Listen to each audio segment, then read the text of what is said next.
Hello, and welcome back to today's episode of the Breadwinner Podcast. I'm your host, Caroline, and we are here with yet another episode all about sourdough microbakery businesses and building a business with strategy that supports your life and is burnout proof and leaves you feeling energized and excited, even if you're exhausted at the end of bake day. This episode is airing in the end of May, and we are marching right into summer. The kids are out of school here and we're thinking about what the summer's going to look like. You may or may not have heard the term summer slowdown already. It is something that a lot of people start talking about as the weather warms up. And in this episode, we're going to talk about some strategies and just the mindset that you can enter this summer with to help make sure that you feel prepared and confident with a strategy that supports you. So the reality is that summer does often bring a dip in sales. And for some people that catches them off guard and it's really concerning. One of the things that I have realized though is that the summer slowdown is somewhat related to our customers and their patterns and travels. And sometimes they do buy less in the summer, but sometimes the summer slowdown is also related to our own energy availability capacity. And sometimes we forget to account for that. And then we see a dip in our revenue and it becomes really concerning. So today we're going to walk through the small but powerful shifts that I'm making in my own business to prepare for the summer in a way that protects my margins and honors my bandwidth, keeps me loving what I'm doing, and makes sure that I have time to jump in the pool with the kids. So this is going to be a really practical episode, and I'm ready to just get started. If you already have a summer under your belt, you probably know that it's quite common for summer to slow down. Markets thin out. People are maybe going to the lake instead of the market on a hot day. They're going on vacation. Week to week pre-orders can feel unpredictable with people traveling or just outside of their normal rhythm. But the slowdown doesn't have to happen. The flip side of it is that the slowdown can come from our own decisions too. We get to control part of this. What I realized is that my summer is going to slow down more because I am scaling back intentionally than because the demand is slowing down. For myself and for I think probably a lot of you, summer's bringing more time with the kids, more heat, more activities, less structure. And if we are expecting to operate our business with the same level and output as the spring, it's going to feel a lot different and more difficult. So it's a quick road to burnout if you're expecting the same capacity, the same output with totally different circumstances. I just know, even with the best of intentions, if I was baking on the same schedule during the summer as I do during the school year, it would feel frustrating for myself and for my kids. And that's just not what I want for the summer. So if you are expecting maybe with the kids home to have more time at home and therefore maybe more capacity, just consider if that's realistic. If you do have kids who are asking you for a popsicle or a TV show or to play a game with them, are your expectations going to line up with your reality? Do you actually have more bandwidth, or do you need to maybe consider how to adjust with the reality of kids home needing things, needing to shift and make sure that you are available when you need to be? And perhaps the reality is having those kids home does mean that you have way more flexibility and you don't have to drop things for school drop off, or maybe the kids will help you.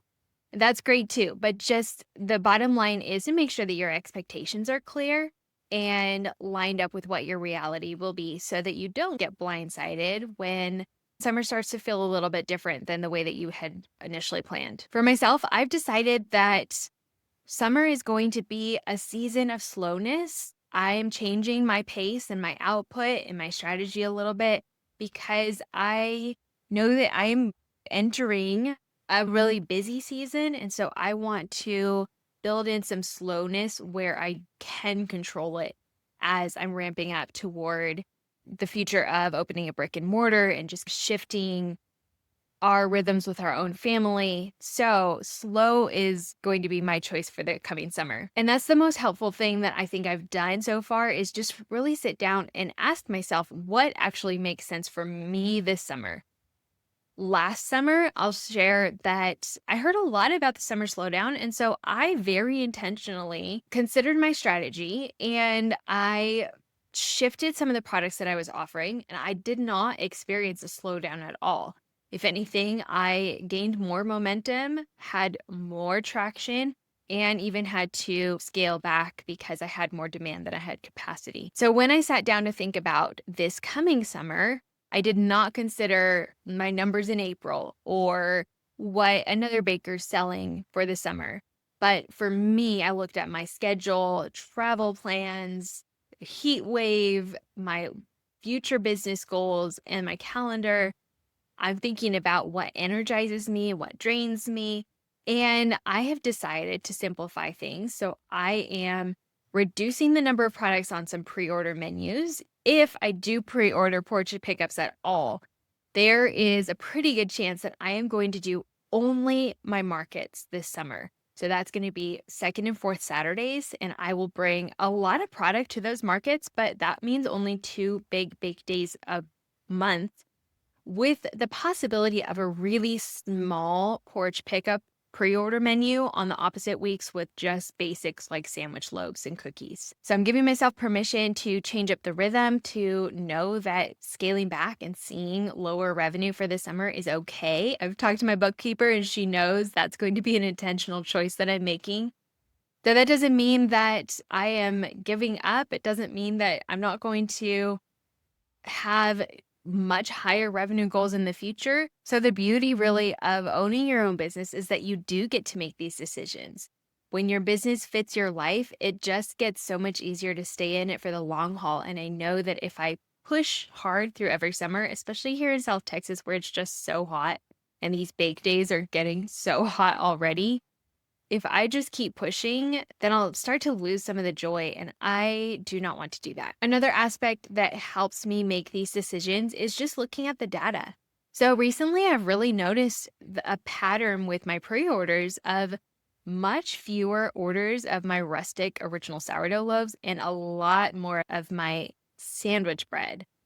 I started to see this last summer too. That's when I really leaned into the sandwich bread and started offering a lot more of those. I bought a whole bunch of loaf pans, and I'm considering purchasing even more loaf pans for this coming summer so that can be my primary product. I'm still seeing some sales of the original sourdough. It's just a favorite of some people, but it's one of those kind of heartier, more rustic products that people aren't just generally leaning toward the heavy, hearty bread to pair with soup in the heat of the summer. And they're looking for like their easy, quick sandwich bread for sandwiches and picnics. At markets, I'm still seeing as kind of 50-50 though. So I'm still bringing both to markets and just prioritizing or leaning into the sandwich bread a little bit more. If you're curious, I would say take a look at your own recent sales. See what have people been ordering more or less of. Have you seen a kind of drop off in any particular product? And would it make sense to eliminate that for the summer and maybe lean into whatever people are asking for more of? You can always bring a favorite back in the fall when the weather warms up. A little bit more about my summer menu. I'm going to be offering more focaccia as well. That's just an all-time favorite. I have regulars who just order it week after week. And that's one of those really versatile breads that can be used in a lot of ways and kind of makes sense to lean into for the summer. For me, it's really high margin and a little bit lower effort. It's customizable. And so I may even be adding in more focaccia pans so that I can increase the amount of focaccia that I offer on my pre-order menus or on my market tables. And then finally, another thing that I am adding more little by little is muffins and cinnamon rolls. They sell really well. They're a fun add-on treat, especially for people who are just looking for a way to switch up their routine or they have guests or they're traveling. Muffins have not the highest profit margin, but they don't require a lot of hands-on time, and I can make a massive batch, freeze the batter in my muffin liners, and then just keep it in the freezer and bake it from frozen so that on bake day, the effort is really minimal. Same thing with cinnamon rolls. I've recently tested freezing them when they're fully proofed and then bringing them out, letting them thaw a little bit to take the edge off, but baking them from mostly frozen, and they come out really nicely. And that's another way that I can prep a lot ahead, keep them in the freezer, and then that minimizes my prep time during the week of the market. So as I do make that shift for the summer to primarily just selling at the market, on those off weeks when I do not offer a pickup or just a very minimal one, then I can be prepping things like muffins and cookies and cinnamon rolls and sticking them in my freezer so that I don't have to prep them during market week. Another thing that I like with cinnamon rolls and muffins, especially for my market table, is that when I'm selling them individually, I can price them a little bit higher than what I would as a group. And so that brings the profit margin up a little bit more as well. Another thing that I am considering for the summer, depending on my bandwidth, would be adding in something fun like s'mores kit. This is something that I had thought about last year too, but I didn't end up doing. And this would be just a fun product with homemade sourdough graham crackers, maybe even homemade marshmallows that people can grab as an add-on from the market table for a fun bonfire night. And then shifting away from the products, one other really solid stream of income that you might consider for the summer would be adding in workshops if you haven't already. Whether you open up your own home, you rent a community space, or someone else hosts for you, summer is a really great time to teach. The heat speeds up the fermentation, which can help beginners see success more quickly. And I've just found with my own workshop students that they tend to stick with it a little bit more in the summer than when they start in the wintertime. So if your oven schedule feels overwhelming, or if it just feels too hot, if you live in a part of the country where you don't have AC, maybe choosing to do an evening workshop once or twice a month rather than a full bake day could be a great way to supplement your income without having to offer a pre-order or go to a market. So here's my kind of concluding message to you as we head into the hotter months. This slowdown doesn't have to be discouraging. It can really just be a clarifying opportunity. It can be freeing and an opportunity to slow down just enough to really see clearly what's working and what's not and what's next. You don't need to bake everything. You don't need to say yes to every order. You just keep moving forward with intention. And if you feel like ramping up and pushing through and building momentum, you can do that too.